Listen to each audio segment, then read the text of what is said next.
Yun guys, magandang hapon. So, change oil naman natin to si Tanggol. Hindi natin na-avail yung first 1 month niya or first 500 kilometers. Kasi hindi nga natin siya nagamit dahil hinintay natin yung ORCR na galing sa LTO. At the same time, kinuha natin doon sa dealer, sa Motor Trade Caloocan, Bagong Silang.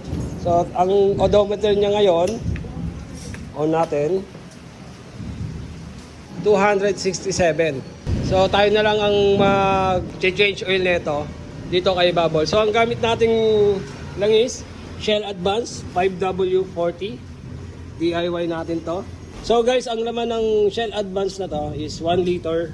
So ang laman ng makina ng NMAX is 900 ml. Magsasalin na lang tayo dito sa isang lagayan. At the same time, wala tayong measuring cup. Ito may measuring naman to. Sasalin na lang natin dito yung 100 ml. Para pag salin natin dito sa makina, isang buhusan na lang. Tapos guys, 2 tornilyo lang naman ang tatanggalin dito. Itong sa ilalim, yung drain plug, 12mm. Tsaka itong 17mm. Dito nakalagay yung strainer. So kailangan tanggalin din natin to. So umpisa na natin guys. Ang kailangan lang naman dito is 12mm na socket tsaka 17mm na socket. Let's go! Ngayon guys, gagamitin natin itong oil pan para hindi kumalat sa ilalim dito sa flooring. So luluwagan natin itong 12mm.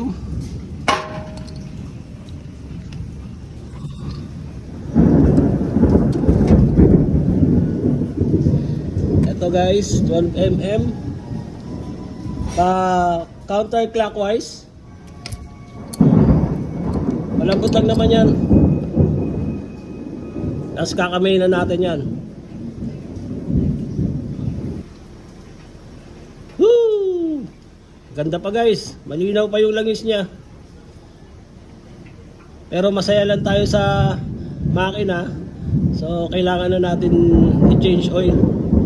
Mas maganda na yung nag-change oil tayo regularly kaysa naman mapabayaan natin yan. At ang buhay ng makina ay nasa langis. Napakaganda pa guys. Napakaganda pa ng langis, malinaw pa. Guys, hayaan lang natin tumulo siya. Huwag nyo kakalimutan yan, yung washer na yan.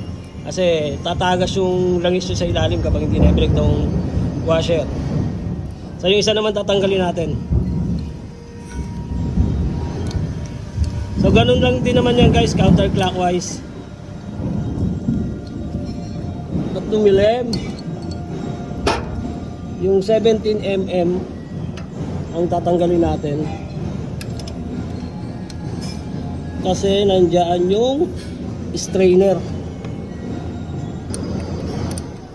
Counterclockwise ulit. Pag malamag na, pwede lang kamayin.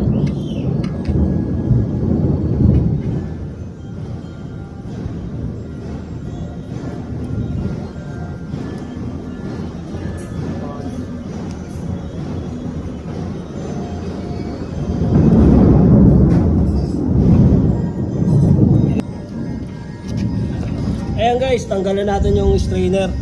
Kung ano yung forma niyan, pag baklas nyo, ganun din yung pagkabit nyo uli. Ganyan din ang forma. Ito yung strainer niya. So far, okay pa naman. Meron siya konti lang mga ribaba. Siyempre, galing sa makina yan. Okay pa naman. Linisan na lang natin. Tapos yung spring, maski baliktaran naman siguro to, pero tatandaan ko na lang yung position niya. Ganyan. Tapos ito, yung cup niya. Iyan lang natin tumulo siya guys. So linisan muna natin guys. Tapos guys, meron tayong Motec chain cleaner. Pangtanggal to ng mga langis-langis kung sa anumang part yung pwedeng linisan. So gagamitan natin to guys, itong strainer para malinisan natin.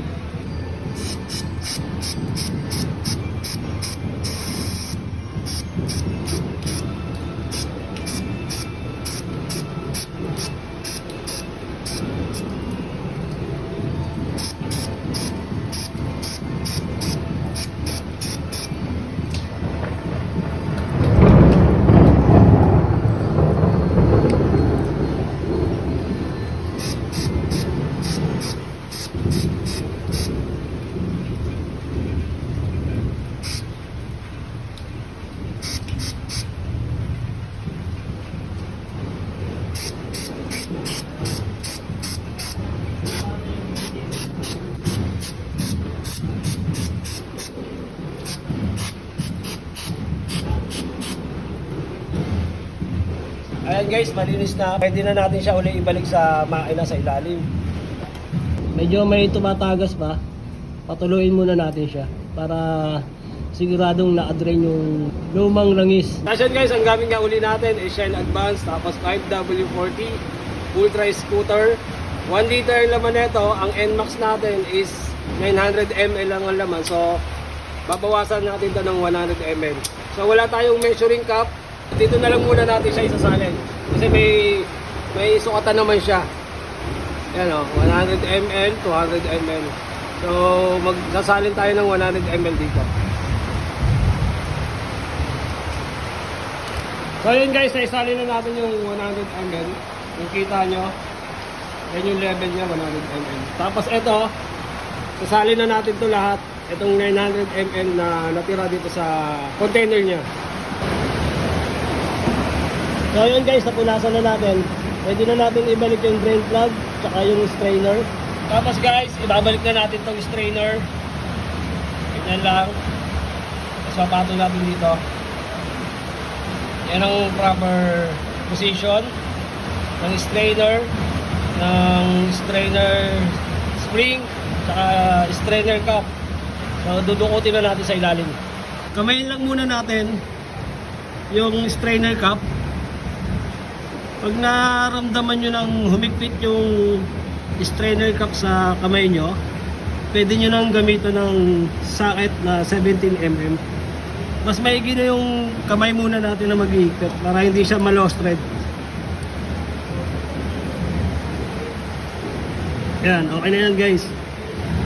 Next naman guys, yung 12mm na drain plug.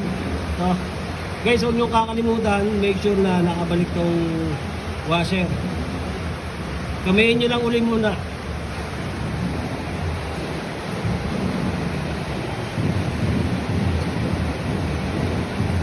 Kamay lang muna ang panghigpit para hindi ma-lost thread. Pag mahigpit na uli, higpitan natin ang socket na 12mm clockwise. Okay. Tapos guys, gagamitan uli natin ng Motec chain cleaner, degreaser, para yung mga tira-tirang langis dyan sa labas, sa strainer cup at sa drain plug mawala. So, sprayan natin.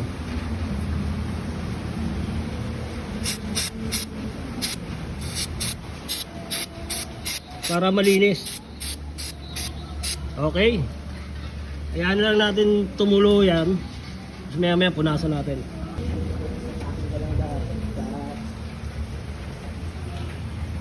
Tignan nyo guys, all goods.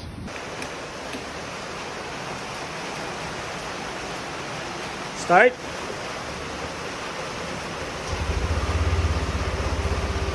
So yun guys, fresh na naman ang makina ni Bubbles natin. So yun guys, after natin mag-change oil, i-reset natin yung oil reading niya rito sa panel.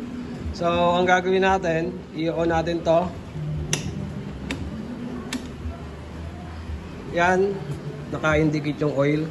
Tapos ito yung kilometer reading niya. Kailangan mag 00 yan.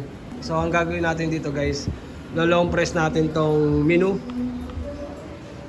Long press. Tapos release. Tapos long press ulit natin. Ayun guys, oh. Nakita nyo? Nag 00 siya.